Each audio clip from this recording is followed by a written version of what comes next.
Everyone, good morning and welcome back to my new video. तो ये video जो है वो मंगलवार का ही है।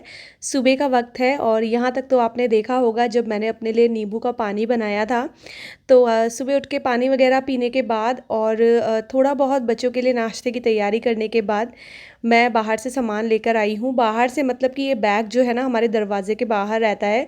तो रात को मिल्क बास्केट से मैंने कुछ सब्जियाँ ऑर्डर कराई थी, तो वो सुबह इस बैग में रख के चले जाते हैं। सब्जियों में मैंने प्याज और भिंडी और खीरे ऑर्डर कराए थे। लहसुन भी ख़त्म हो गया था। दूध तो क्या है डेली मैं ऑर्डर कराती हूँ, और जिंजर गार्लिक पेस्ट ये भी मैंने ऑर्डर कराया था। तो जिंजर गार्लिक पेस्ट ना फ्रिज में रखा रहता है, तो कभी जैसे मन नहीं हो रहा है ना लहसुन अदरक छीलने का, तो बहुत काम आ जाता है। और ये सूजी जो है मैंने भिगा के रखी थी, इसको 20-25 मिनट जो है हो चुके हैं।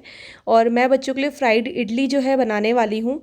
तो मैंने जब उसको देखा तो अच्छे से ये फूल गई थी। मैंने थोड़ा सा और पानी इसमें ऐड कर दिया है क्योंकि बहुत ज़्यादा गाढ़ी हो गई थी ये।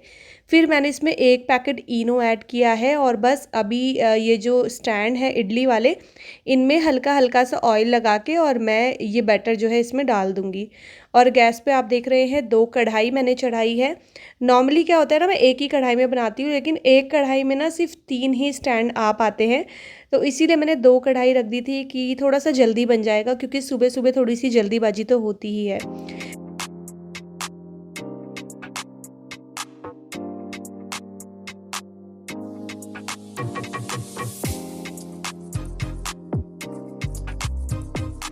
और 5 स्टैंड जो है मैंने निकाले हुए थे, मतलब कि एक बार में 20 इडली बन जाती है। एक स्टैंड में 4 इडली बनती है, तो परफेक्ट इतना ही इडली का मिक्स बना था कि 5 स्टैंड में आ गया था और दोनों कढ़ाई में भी फिट आ गया था। इधर इडली चढ़ाने के बाद मैं फटाफट से दूध गर्म करने के लिए चढ़ाऊँगी, क्योंकि अब मैं दूध से जो है रिस्क बिल्कुल भी नहीं लेती हूँ। आपको याद होगा जब मायके जाने वाला टाइम था मेरा, उस टाइम पे 2-3 दिन दूध मैंने मंगाया था तो लगातार फट गया था। खैर उस टाइम पे तो गर्मी भी बहुत ज़्यादा थी, लेकिन अभी मैं बिल्कुल भी रिस्क नहीं लेती हूँ। जैसे ही दूध आता है मैं फटाफट से उसको जो है ना बॉईल करने के लिए चढ़ा देती हूँ। अब इधर इडली वगैरह बन गई थी, तो मैंने उस बीच जो है प्याज वगैरह चॉप कर लिए थे, क्योंकि मुझे फ्राइड इडली बनानी है। कढ़ाई में मस्टर्ड ऑयल डाला है और थोड़ा सा जो है राई के दाने डाले थे, कड़ी पत्ता, और मैंने 2 बड़े प्याज जो है ना वो भी चॉप्ड कर लिए थे, वो भी इसी में मैं ऐड कर दूंगी। और इसको करेंगे अच्छे से मिक्स, जब तक कि प्याज जो है गोल्डन ब्राउन नहीं हो जाते। और इस बीच ना टमाटर जो है वो मैंने पीस लिए थे। अच्छा, टमाटरों को पीस लो ना तो थोड़ा सा ठीक रहता है, मुझे लगता है टमाटर पीस के काम थोड़ा और जल्दी हो जाता है। तो यहाँ पर 2 से 3 टमाटर मैंने पीस लिए थे, और जैसे ही प्याज गोल्डन ब्राउन हुए मैंने टमाटर इसमें ऐड कर दिए। उसके बाद जो नॉर्मल मसाला होता है सूखा मसाला वो ऐड कर दिया था, और इसको अच्छे से मिक्स किया है जब तक कि मसाला बहुत अच्छे से भून नहीं जाता। और जैसे ही मसाला भुना उसके बाद ये सारी इडली जो है इसमें ऐड कर दी थी। तो ये इडली इतनी थी कि बच्चे भी जो है टिफ़िन के लिए ले जा सके और हम लोग भी नाश्ता कर सके। तो इडली डालने के बाद इसको अच्छे से मिक्स करेंगे और फ्राइड इडली बनके हो गई है रेडी। मेरे बच्चों को तो ये बहुत पसंद है। इधर नाश्ता वगैरह जब तक जो है मैंने इनका लगाया, मतलब कि इनका टिफ़िन वगैरह पैक किया, तब तक वंशिका तो बिल्कुल रेडी हो गई थी। लेकिन वेदांश है ना, कभी शर्ट के बटन उल्टे लगा देता है, कभी उसका पैंट का बटन नहीं लगता है, तो उसका ऐसे ही टाइम पास रहता है। मतलब वंशिका ना पूरी तरीके से रेडी हो जाती है, और वेदांश उस टाइम तक कभी कभी तो सिर्फ कपड़े पहनना स्टार्ट ही करता है। और ये हाल तो तब है जब मैं इनको बहुत जल्दी उठा देती हूँ, वरना अगर मैं इन्हें थोड़ा सा भी लेट उठाऊँ ना तो ये पक्का लेट हो जाए। और बच्चों को स्कूल वगैरह छोड़ के आने के बाद यहाँ पर देखिए थोड़ा सा व्यू मैं आपको दिखा रही हूँ। तो पार्क में ना योगा चलता है, एक तरफ औरतें योगा करती है, एक तरफ सारे जेंट्स योगा करते हैं। और मौसम तो सुबह के टाइम ठीक ही रहता है, मतलब बादल लगे रहते हैं, तो ठीक सा ही लगता है। बारिश और हो जाए तो और मज़ेदार हो जाएगा। उसके बाद मैंने बनाई है अपने लिए चाय। और अभी क्या होता है, सुबह की चाय मुझे अकेले ही पीनी पड़ती है, क्योंकि वंशिका के पापा ने चाय तो बिल्कुल छोड़ दी है, वो तो बिल्कुल हाथ ही नहीं लगा रहे हैं चाय पे। अभी तक उन्होंने सिर्फ एक दिन चाय पी थी। चाय मैंने अपनी चाय ख़त्म की और उसके बाद मैं लग गई थी लंच की तैयारी पे। तो ये हस्बैंड के टिफ़िन की एक्चुअली तैयारी हो रही है। तो अभी क्या होता है कि वो नाइट में खाना नहीं खाते हैं। तो उन्होंने मुझसे एक दिन बोला था, अभी 2-3 दिन पहले, कि मुझे ना थोड़े से दाल, चावल, सब्ज़ी इस तरीके का टिफ़िन पैक करके दे दिया कर ऑफ़िस के लिए। तो मैंने कहा ठीक है। तो यहाँ पर आज मैंने वही किया है, मैंने जल्दी से भिंडी की सब्ज़ी कट करी और सब्ज़ी फ्राई करी, उसके बाद मैंने दाल को बॉयल करने के लिए चढ़ाया और साथ में थोड़ा-सा आटा गूँधा और एक तरफ मैंने चावल भी चढ़ाए हुए हैं। तो टिफ़िन के लिए मैंने बनाई थी भिंडी की सब्ज़ी, साथ में अरहर की दाल, चावल और रोटी। जिसमें कि चावल तो वो फिर भी जो है वापस ले ही आए थे, आधे चावल खा के आधे वो वापस ले आए थे। और जब टिफ़िन इस तरीके से बच के आता है तो मुझे इतना गुस्सा आता है ना, मतलब होता है ना, सुबह इतनी मेहनत हम लोग करते हैं और उस पे भी चाहे हस्बैंड हो चाहे बच्चे हो, खाना जो छोड़ के आता है ना, मुझे बहुत गुस्सा आता है।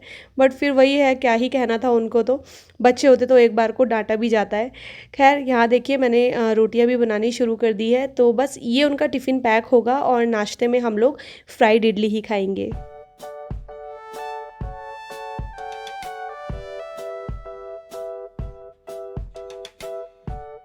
हस्बैंड के ऑफ़िस जाने के बाद फिर जो है मैंने शुरू करी अपने घर की साफ़-सफ़ाई और झाड़ू वग़ैरह लगाने के बाद अब मैं लगाऊँगी पोछा।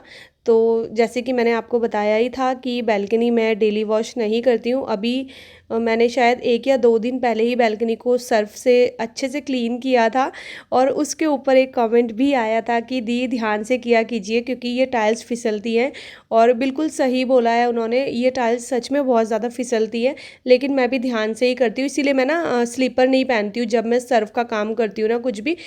ऐसा होता है ना कि खाली पैर तो फिर भी बैलेंस बन जाता है, लेकिन अगर स्लीपर पहनी हो उस टाइम पे फिसल गए ना, तो भाई बहुत दिक्कत हो जाती है और स्लीपर तो अक्सर फिसलती ही फिसलती है। और वैसे भी मुझे तो आदत है घर में खाली पैर रहने की, मुझे तो चप्पलों से बड़ी एलर्जी होती है रूम के अंदर, मैं बिल्कुल नहीं पहन सकती हूँ। सर्दी में भी जैसे मैं पहनती हूँ ना, तो मुझे बहुत अजीब-सा लगता है क्योंकि आदत नहीं है ना।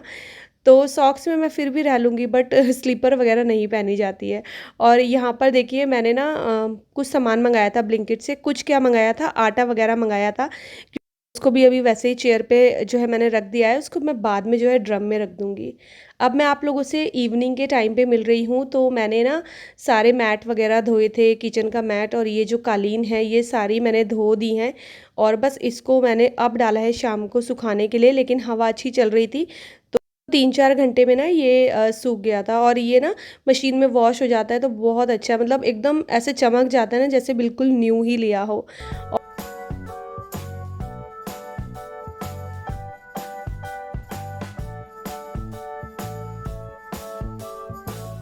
बारी आती है सबसे बोरिंग काम को करने की और वो है कपड़े फ़ोल्ड करने का काम। तो बस यहाँ पर कितने सारे कपड़े थे आप देख सकते हैं, तो इनको मैंने जल्दी से फ़ोल्ड किया और बाकी कुछ कपड़े जो है प्रेस के हैं, तो वो मैं अलग से निकाल दूँगी। और बच्चों के कपड़े फ़ोल्ड तो मैं कर देती हूँ, लेकिन अरेंज करने के लिए मैं उन्हीं दोनों को बोलती हूँ क्योंकि मैं बोलती हूँ, "भई बस फ़ोल्ड करने का काम है मेरा, बाकी खुद से लगाओ, जैसे मर्ज़ी लगाते हो लगाओ।"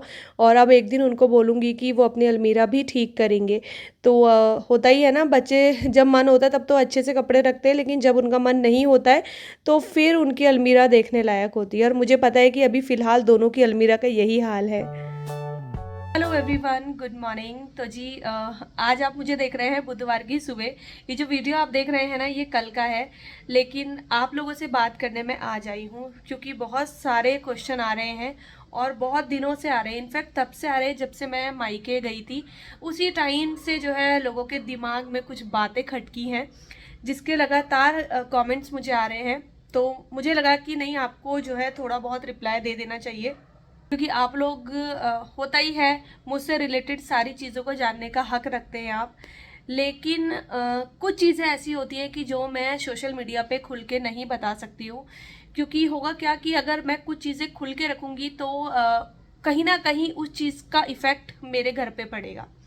तो बस यही रीज़न है कि मैं नहीं चाहती हूँ कि सोशल मीडिया पे सारी चीज़ें मैं रखूँ। बट हाँ, जब मैं मायके गई थी तो बहुत सारे लोगों के कमेंट्स आए थे कि इस बार आप सिर्फ और सिर्फ मायके रह रही हो और इधर उधर नहीं गई हो। बाकी आप लोग समझ जाना, बहुत ज़्यादा डिटेल में मैं नहीं बोल सकती हूँ। और कुछ क्वेश्चन ये भी है कि अब आप मतलब उस जगह की बात भी नहीं कर रहे हो। तो देखिए, मैं सिर्फ इतना बोलना चाहूँगी कि अगर मैं कुछ ऐसा कर रही हूँ तो उसके पीछे ज़रूर कोई ना कोई रीज़न होगा। बिना रीज़न के मैं कोई भी बात नहीं करती हूँ और आप लोगों को पता है मेरा नेचर, मैं कैसी हूँ। और मैं कितना किसके लिए क्या कर सकती हूँ आप लोगों को ये भी पता है।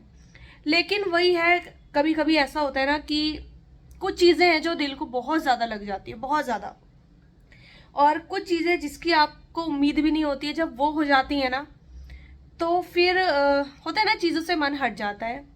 तो बस इतनी ही मुझे आपसे बात करनी है, इतना ही मुझे आप लोगों को बताना है, यही रीज़न है। अगर हम लोग कुछ नहीं कर रहे हैं या किसी के बारे में बात नहीं कर रहे हैं तो उसके पीछे बहुत बड़े बड़े कारण होते हैं। बट सोशल मीडिया पे पूरी तरीके से बात इसलिए नहीं लेकर आना चाहूँगी क्योंकि देखिए, मुझे देखने वाले बहुत सारे लोग हैं, बहुत सारे लोग हैं, और उनमें से कुछ लोग ऐसे हैं जो सिर्फ मज़े के लिए देखते हैं, जिन लोगों को चाहिए ही मसाला, ठीक है, और उन्हें मतलब इसी तरीके की चीज़ें चाहिए होती है, खुश होते हैं वो इन सारी चीज़ों को देख के। तो मैं बिल्कुल नहीं चाहती हूँ उन लोगों को खुश करना। और एक रीज़न ये भी है कि आपको याद होगा, अभी कुछ टाइम पहले एक बात मैं सोशल मीडिया पे लेकर आ गई थी। जब मैं मायके गई थी उस टाइम पे मेरे और मेरे हस्बैंड के बीच कोई बात हुई थी, तो मैं चली गई थी मायके। तो वो मैंने उस टाइम पे बहुत बड़ी गलती की थी, मुझे वो गलती नहीं करनी चाहिए थी। तो उसके लिए मैं आज भी मतलब होता है ना कि मतलब मैं सोचती हूँ कि नहीं यार, ये सारी चीज़ें सोशल मीडिया पे नहीं लाना चाहिए, चाहे आप कितने भी दुखी हो, कितने भी परेशान हो। हाँ, बात एक हद से आगे बढ़ जाती है तो बात अलग की है, क्योंकि फिर क्या होता है, जब वो वाली बात मैं लेकर आई थी ना उस टाइम वाली, तो ही लोगों ने इतना कुछ जो है मुझे बोला था। मतलब मुझे पता है, जो मुझे सपोर्ट करते हैं वो मेरी चीज़ों को समझे थे उस टाइम पे, लेकिन जो सपोर्ट नहीं करते हैं और जो इसी चीज़ की ताक में रहते हैं, तो बहुत सारी फिर नेगेटिविटी भी आ जाती है। और मैं नहीं चाहती कि मेरे व्लॉग्स देख के आपको कोई भी नेगेटिविटी आए। हमेशा पॉजिटिव मैं भी रहती हूँ और मैं चाहूँगी कि आप लोग भी पॉजिटिव रहें। तो बस इतना ही बोलूँगी कि कुछ कारण होते हैं कुछ चीज़ें ना करने के या कुछ चीज़ें करने के। बस सोशल मीडिया पे नहीं लाऊंगी मैं ये सारी चीज़ें, क्योंकि इससे मेरे घर में इफेक्ट पड़ेगा इन चीज़ों से। इसी वजह से इतना ही बोलूँगी आप लोगों से। आई होप आप लोग समझ जाएंगे। और मैं पता है, मैं सच बताऊं तो बहुत सारे लोग हैं जो मेरे साथ बहुत पहले से जुड़े हुए हैं, आज से नहीं, कम से कम भी मतलब लगा लीजिए जब से मेरा चैनल ही शुरू हुआ है तब से ही जुड़े हुए। उन्हें मेरे घर की एक एक बात पता है। मैं खुल के नहीं भी एक्सप्रेस करूंगी ना तो भी वो समझ जाएंगे कि एक्चुअली बात क्या है। और उन्हीं कमेंट्स के बीच में कमेंट्स भी आया था जहाँ पर कुछ कुछ लोगों ने सही सही चीज़ें भी बोली थी, बट मुझे अभी अपने मुंह से कुछ नहीं बोलना है। मुझे सिर्फ इतना ही बोलना है कि इस सब्जेक्ट में और इस विषय में प्लीज़ आप कोई कमेंट मत किया कीजिए। मैं जो आपको दिखाती हूँ बस आप लोग मुझ तक रहें, मैं जो दिखा रही हूँ आप वही देखें। और बस इतना ही मुझे बोलना है, इससे ज़्यादा मुझे कुछ नहीं बोलना है। और बस इसी के साथ जो है अपने इस वाले वीडियो का मुझे करना है एंड। तो ये था छोटा सा वीडियो, आपको कैसा लगा ज़रूर बताइएगा। और वीडियो पसंद आएगा तो चैनल को सब्सक्राइब कीजिएगा, वीडियोस को लाइक और शेयर करना ना भूलिएगा। मैं आपसे मिलती हूँ अपने अगले वीडियो के साथ, तब तक के लिए bye bye and take care.